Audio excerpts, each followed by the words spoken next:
Okay, dumating na rin po sa house, sa wakas, galing pong nag-grocery, no? At kanina pa po ako, bago ako umalis, kanina pa po ako atat na i-vlog ito. Dahil ito po ang devotion ko this morning. Tignan na lang po natin yung mga keywords, sapagkat doon sa mga keywords, makikita po natin yung sustansya ng verse. Okay? Unang revelation. Itong mismong vlog natin ngayon, itong ating episode ngayon, tungkol sa resting. Pag sinabi mo kasing resting, iba ang nasa isip natin. Rest in peace. Resting place. No, I'm not talking to that. How about resting in Jesus? How about resting in His love? How about resting in His grace? Kaya mga born-again Christians, mga born-again believers, especially those born-again believers na talagang swak na swak sa grace, sila po yung nakababatid ng revelation ni Jesus. Sa bawat araw nung pangako niyang, I will never leave you nor forsake you. Okay, let's begin. Ito po ay matatagpuan natin sa John chapter 6, verse 11. Nag-iisang verse lang po ito eh. Napakayaman po nito at kanina po habang ako ay talagang napapawaway while writing this. Ito po kasi nung ang Panginoon ay tanda po ninyo, siya po ay nangaral sa isang bundok and then nakita niya maraming tao. Then inisip niya, sinabi lang pala niya, paano natin sila papakainin, si Felipe. Tinanong niya si Felipe. Sabi ni Felipe, naku, maski pag samasamahin natin mga ganito ganyan, mga ganun makita, hindi mapapakain ng ganyang karaming tao. Oy, si Philip, nagkakamali siya. Ang nagtanong, nakalimutan niya ang God of Gods, ang Diyos ng mga Diyos, ang Panginoong Jesucristo. Nakalimutan niya nakasama niya si Jesus, no? So, minsan ganun din po tayo. Nakakalimutan natin through the things na nararanasan natin on a daily basis, nakakalimutan natin na ang God of Gods na si Jesus ay kasama natin. At nakalimutan niya mismo sino yung nagtanong. You know what? Sabi ng Bible, ginawa yun ng God of Gods na si Jesus para i-try si Philip, para subukan lang yung pananampalataya ni Philip. Sinubukan lang niya. Pero siyempre bilang Diyos na makapangyarihan sa lahat, the God of Gods, alam ni Jesus ang kanyang gagawin. Okay, inom lang po ako ng Coke Zero. Mainit po sa labas. Okay, so ito po siya. John chapter 6 verse 11, salin ng New International Version, of course. Okay. Hope makuha niyo po yung sustansya ng revelation because I really tried to make this, clear to each and every one of you, to each and every one na talagang gustong makita yung kung gaano kalawak ang biyaya ng Panginoong Jesucristo sa mga buhay natin, mga born-again Christians. Okay. John chapter 6 verse 11. Jesus then took the loaves. Wow. Gave thanks and distributed to those who were seated as much as they wanted. Diba? Sabi niya, Jesus then took the loaves, gave thanks, and distributed to those who were seated as much as they wanted. Pero tignan niyo yung position nila. Ano sila? To those who were seated. Nakaupo. Kasi sabi ng Panginoong Jesucristo, bago niya paramihin itong loaves at saka itong mga fishes na to, ang sabi ni Jesus, paupuin ninyo sila. Ibig sabihin yung pag-upo, ito po ay gesture of rest. You are resting. Seated. To those who were seated as much as they wanted. Pinarami niya yun. Pinarami niya yung loaves, tapos dinistribute niya to those who were seated. And they ate as much as they wanted. Alam mo pala, kapag hindi mo pala pinagtrabahuhan yung mga bagay, ito ay uunlad, ito ay dadami. Kataliwas doon sa turo ng mundo, masipag ako, maabilidad ako. Ang ending ng papuri o ang credit sa kanila. Don't get me wrong, ako po ay hindi tamad na tao. No? Ako po ay talagang hindi ako pwedeng walang ginagawa. No? Pero ang ibig sabihin ng seated dito, you are resting. Ibig sabihin ng rest dito, pinagkakatiwalaan mo si Jesus sa lahat ng bagay.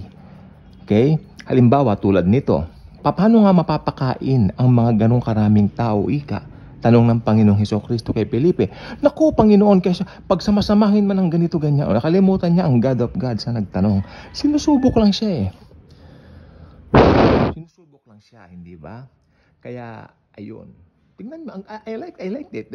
And distributed to those who were seated as much as they wanted. Ibig sabihin nun, if you will rest in Jesus, hindi ka magkukulang ng kahit ano. Amen?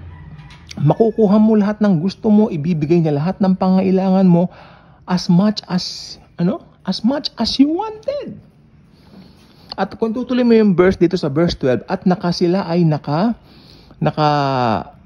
nakabuo pa ng 12 basket. Sapagkat sabi ng Bible, so that, because Jesus said, I don't want anything to be wasted. Sabi ni Jesus, ayaw niyang may mga ma-wasted. May mga ma-wasted na mga tinapay o mga isda. Okay, He will give you as much as you wanted, but Jesus don't want anything to be wasted. Again, Jesus wants to give you as much as you wanted, but He don't want anything to be wasted. Gusto ng Panginoong Jesucristo, lahat ng ibibigay niya sa'yo, walang masasayang. I-bless ka ng Panginoong Jesucristo para yung pagpapala dadaloy din doon sa household mo, doon sa mga aso mo, yan, di ba?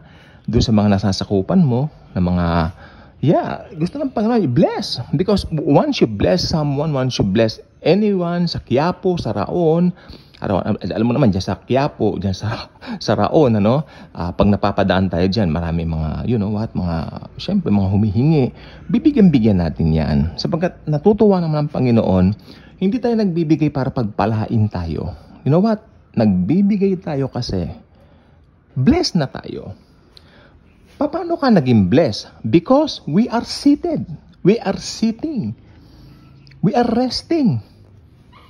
Alam niyo kung babasahin niyo sa aklat ng Colossians, nakalagay, we are seated with Christ in the heavenly realms. Yun ang ating gesture. Ang gesture ng Kristiyano ay nakaupo. Hindi yung stress, hindi yung kung ano-anong iniisip. You know what? Ayaw ng Panginoong Jesucristo yun. The gesture of a true believer is to believe fully, F-U-L-L-Y, fully in Jesus, that Jesus will provide. Okay, so tanda po ba ninyo nung Old Testament? Ang Panginoong Hesukristo ay nagpaulan ng mana sa mga Israelita. Sabi ni Jesus kay Moises, Moises, sabihin mo sa mga Israelita na ang kanila lamang itatago ay yung para sa isang araw. They only have to consume something for the day, sabi ni Jesus kay Moises. Opo, Lord Jesus, sabi naman ni Moises. Pero ang ginawa ng ibang makukulit na Israelita, pasaway. Nagtago sila ng para sa susunod na araw, para sa susunod na buwan. Ibig sabihin, tanda pala yon ng kawalan ng tiwala sa God of gods na si Lord Jesus Christ. So ano po nangyari? Yung kanilang mga itinago na mana, yun, inamag. Inamag, nabulok. Diba? So, ayan po ang katumbas ng hindi pagtitiwala kay Jesus. Ngayon, isa pong gusto kong tanungin sa mga sarili natin, mga born again believers na katulad ko, no? Nagtitiwala ba tayo kay Jesus na Jesus will provide everything for us on a daily basis? Ang pinakamas matinding tanong, nagre-rest ba tayo sa Kanya? O nai-stress tayo? Ano po ba? You are the only one who can be honest to yourself. You know, anyway, you know what's really inside of you, and you can have a proper answer to that. Nagre-rest ka ba o nai-stress? Ayun. It's a good way to end this episode by asking each and every one of us, are we stressed or are we resting? Kaya kung hindi ka pa subscriber dito sa channel na ito, malugod kitang inaanihan to subscribe. Share mo ang notification, share mo ang video ito, okay? Click the notification bell at YouTube mismo ang sa inyo ay magre-remind kung meron tayong mga bagong uploads na videos gaya po nito. Mga videos na makabuluhan tungkol sa kaluwalhatian ng mahal na Panginoong Hesukristo. The God of gods, the God of the universe, the God of the Milky Way, na makagagawa ng higit pa sa ano pamang pwede nating hilingin o isipin. Huwag natin siyang mamaliitin. Huwag natin siyang ililimit sapagkat si Jesus ang makapangyarihang nagbibigay sa atin ng lahat-lahat sa ating i-enjoy din naman. Okay? So thank you, and Jesus truly loves us all.